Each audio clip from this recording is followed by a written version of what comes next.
Pasca pelantikan dan pengambilan sumpah 25 anggota DPRK Kota Lok Sumawe pada 10 September lalu, ada sosok yang menarik untuk dilirik. Farhan Zuhri, salah seorang politisi muda dari Partai PKS yang berhasil mendapatkan dukungan masyarakat dan berhasil duduk menjadi salah seorang anggota dewan dari daerah pemilihan Banda Sakti untuk periode 5 tahun ke depan.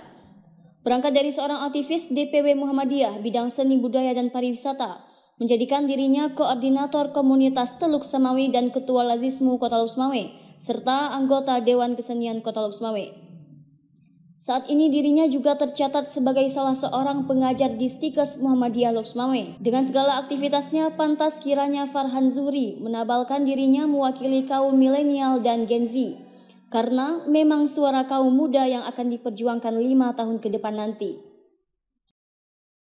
Saya memang berangkat dari Gen Z dan milenial, karena dari itu saya banyak mendengar dan menyerap aspirasi dari Gen Z dan milenial yang mereka ingin Kota Lok Sumawe ini lebih maju dan ramah bagi Gen Z dan milenial, serta ada beberapa sudut yang bisa dimanfaatkan oleh Gen Z dan milenial untuk berkreasi seperti itu.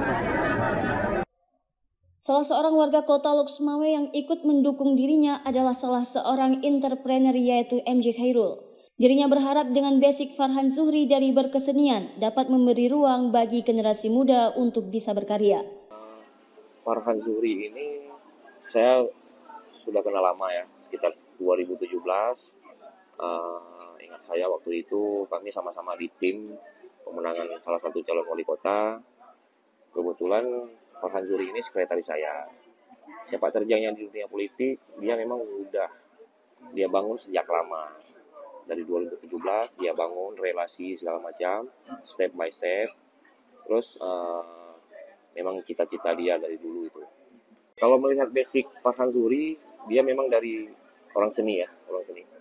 Kalau harapan saya untuk dapat menampung dan memberi ruang kepada kaum Gen Z atau milenial yang ada di Kota Lok Sumawe untuk berkarya, untuk berinovasi, dan saya yakin insya Allah Farhan Zuhri mampu memberi ruang terhadap kaum milenial. Mengingat beliau bagus dalam berkomunikasi, mengerti seni, dan sebagainya. Mungkin itu saja. Dari Lok Sumawe, Denny Muhtadi melaporkan untuk Puja TV.